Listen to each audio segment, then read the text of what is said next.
मनुष्य का धर्म क्या है? अब देखिए आप लोग मनुष्यों का धर्म क्या है? बताइए मनुष्य का धर्म क्या है?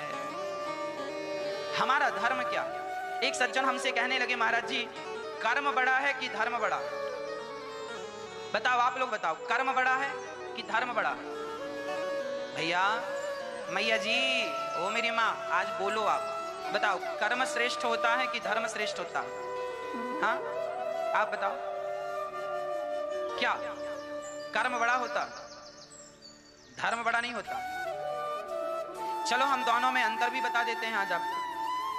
भारत के 100 में से 90% लोग यही कहते हैं कि कर्म बड़ा होता, पर आज तक जो लोग ये कहते हैं कि कर्म बड़ा होता है, उनसे कहो कि इसे सिद्ध करके बताओ, प्रूफ करके बताओ, तो वो सिद्ध करने में असफल है। आज हम आपको कर्म को भी सिद्ध करके बताएंगे और धर्म को भी सिद्ध करके बताएंगे, और फिर हम पूछेंगे आपसे, आप ही निर्णय लेना कि कर्म श्रेष्ठ है या धर्म। मेरी बातों को ध्यान से सुनना, मैं दोनों को सिद्ध कर रहा हूं, कर्म क्या है और धर्म क्या है, और फिर आपसे पूछूंगा तो निर्णय आप जज हैं अभी हमारे, आप जजमेंट लीजिएगा। आप अभी तो कह रहे हैं कि कर्म बड़ा है, पर मेरी बातें, मेरी दलील सुनने के बाद थोड़ी देर के लिए हम एडवोकेट हो जाते हैं, आप हमारे जज हो जाइए। हम आपके सामने दलीलें रख रहे हैं, आप सुनिएगा और निर्णय दीजिएगा।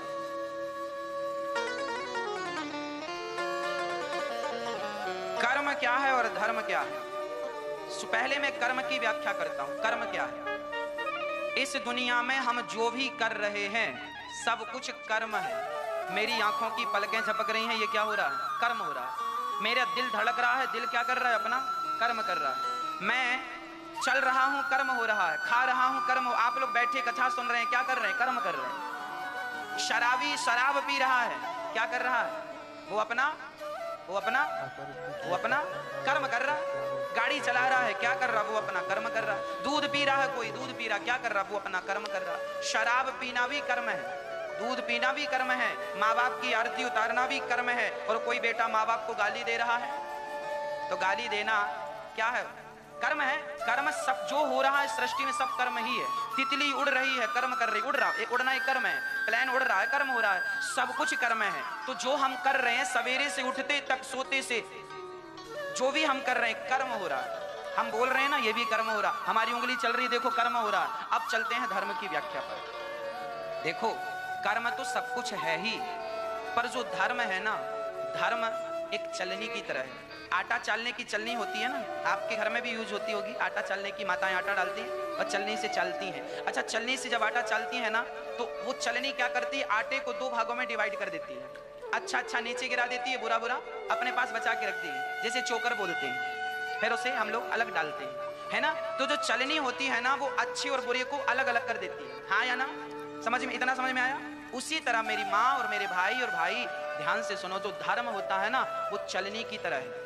कर्म तो सब कुछ है। शराब पीना भी कर्म है, दूध पीना भी कर्म है। पर तुम्हें धर्म का नॉलेज यदि होगा तो धर्म वो चलनी है जो तुम्हें ये निर्णय करके देगा कि शराब पीने का कर्म तुम्हें नहीं करना और दूध पीने का कर्म तुम्हें करना है। माँ की सेवा का कर्म तो तुम्हें करना है और माँ के अपमान का कर्म तुम्हें, माँ को गालियां नहीं देना। तो जो धर्म की चलनी है, धर्म ही डिवाइड करता है 2 भागों में, कौन सा कर्म करने लायक है और कौन सा कर्म करने लायक। भाई मर्डर करने वाला मर्डर कर रहा है, वो अपना कर्म कर रहा है। गाय की हत्या करने वाला गाय की गर्दन में तलवार चला रहा कसाई, वो क्या कर रहा है? वो अपना कर्म कर रहा है। पर कर्म तो कर रहा साहब, पर उसे धर्म का नॉलेज नहीं है। यदि धर्म का नॉलेज होता तो वो कदापि गाय की हत्या करके पैसा ना कमाता। पैसा कमाने के और भी साधन है। आज हमारे भारत में बहुत सारे लोग हैं जो क्राइम करते हैं, मर्डर कर लेते हैं। आप सुपारी दीजिए, लाख, 2 लाख, 10 लाख, 20 लाख, मैंने सुना है कि लोग पैसा लेके किसी का भी मर्डर कर देते हैं। तो इनको कर्म तो नॉलेज है, कर्म करना तो जानते हैं ये, पर इनको धर्म का नॉलेज नहीं है। यदि धर्म का नॉलेज हो जाता तो ये मर्डर इत्यादि की क्रियाएं ना करते। इनको पता चल जाता कि ये कर्म ना करने लायक है, नहीं, इसका दंड बहुत भयंकर है। इसीलिए जो धर्म होता है वो चलनी होता है, कौन सा कर्म करने लायक है। जैसे आप सुपड़ा देख लीजिए, आपके घर में सुपड़ा होता है ना, पहले के जमाने में होता गेहूं साफ करने का, चावल साफ करने का होता माताओं के पास, वो सुपड़ा बोलते हैं उसको, सूपा भी बोलते हैं, सूप भी बोलते हैं, अलग अलग जगह पे अलग अलग नाम है। तो वो क्या करता है, वो भी हमारी माता चावल लेती थी और ऐसे ऐसे करती थी ना, तो उसकी मिट्टी अलग हो जाती थी, कचरा उड़ जाता था, चावल चावल रह जाता था। वो डिवाइड कर देता है 2 भागों में, अच्छाई को अलग कर देता है और बुराई को अलग कर दे। सुपड़ा यही तो, जो काम चलनी का है वही काम सुपड़े का। दोनों में फर्क इतना है कि चलनी जो होती है वो बुराई को बचा के रखती है, और सुपड़ा जो होता है अच्छाई को, चावल को बचा लेता है, उसका कचरा उड़ा देता है, गेहूं को बचा लेता है, उसका कचरा उड़ा देता है। तो दोनों का काम एक है, परंतु दोनों डिवाइड करते हैं, अच्छाई और बुराई को अलग अलग करते हैं। उसी तरह आप ये समझिए जो धर्म है वह ये निर्णय करता है कि कौन सा धर्म, कौन सा कर्म करें और कौन सा कर्म। जैसे मेरे सामने 2 गिलास रखी जाए शराब की और दूध की, अब मुझे निर्णय लेना है कि मैं शराब को पीता हूं या दूध को पीता हूं। ये मुझे मेरा धर्म बताएगा। यदि धर्म का नॉलेज है तो मैं दूध पीऊंगा, और धर्म का ज्ञान नहीं है मुझे तो मैं शराब पी लूंगा। तो धर्म जो है मेरी माँ, जो लोग ये कहते हैं कर्म श्रेष्ठ है, कर्म तो श्रेष्ठ है, गीता में लिखा है ये कर्मण्येवाधिकारस्ते, पर ये याद रखो कि कर्म तभी श्रेष्ठ होगा जब धर्म का नॉलेज होगा।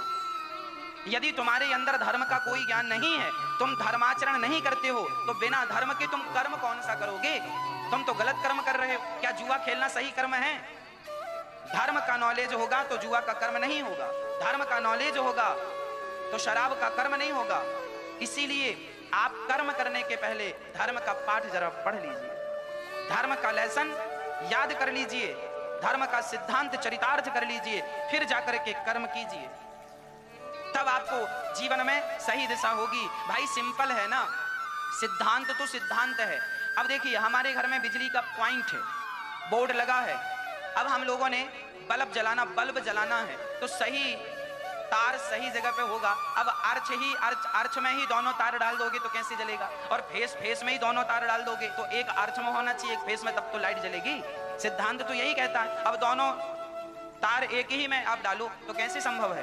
तो आपको ये तो नॉलेज होना चाहिए ना कि कौन सा अर्थ में तार जाएगा, कौन सा फेस में जाएगा। उसी प्रकार ये धर्म ही तो बताता है कि क्या उचित है क्या अनुचित। इसीलिए कर्म करो कर्मण्येवाधिकारस्ते, कर्म प्रधान विश्व करी राखा, जो जस करहि सो तस फल चाखा। कर्म प्रधान तो है भक्तों, पर ये जरूर लोग भूल जाते हैं कि कर्म के पहले धर्म का नॉलेज होना चाहिए। गाड़ी चला रहे हो ना, तो गाड़ी ड्राइविंग सीट में बैठने के पहले तुम्हें गाड़ी चलाने का नॉलेज होना चाहिए, ड्राइविंग आनी चाहिए। नहीं आएगी और तुम जबरदस्ती चालू करके एक्सीलेटर दबा के और कैसे भी गियर लगाओगे, एक्सीडेंट होगा, क्योंकि चलाना नहीं आता। इसीलिए ड्राइविंग सीट में बैठने के पहले किसी जानकार व्यक्ति से गाड़ी चलाने का नॉलेज प्राप्त करो। कैसे गाड़ी चलाते हैं, कितना एक्सीलेटर देना है, कहाँ क्या करना है, कैसे ब्रेक लगता है, कैसे, सब नॉलेज जरूरी है। तो ये जो नॉलेज है ना, यदि ये नॉलेज हो जाएगा तो आपकी गाड़ी आपको सही मंजिल पर ले जाके खड़ा कर देगी, और यदि नॉलेज नहीं हुआ तो मंजिल तक पहुंचने के पहले एक्सीडेंट हो जाएगा। इसीलिए कर्म तो करो पर धर्म के साथ कर्म करो। अपने बच्चों को धर्म का पाठ जरूर पढ़ाओ। तो मम्मी तुलसीदास जी लिख रहे हैं कि धर्म ना दूसर सत्य समाना, आगम निगम पुराण बखाना। धर्म ना दूसर सत्य समान, सत्य ही हमारा धर्म है। कसम खाओ, प्रतिज्ञा करो, हम अपने जीवन में कभी असत्य नहीं बोलेंगे।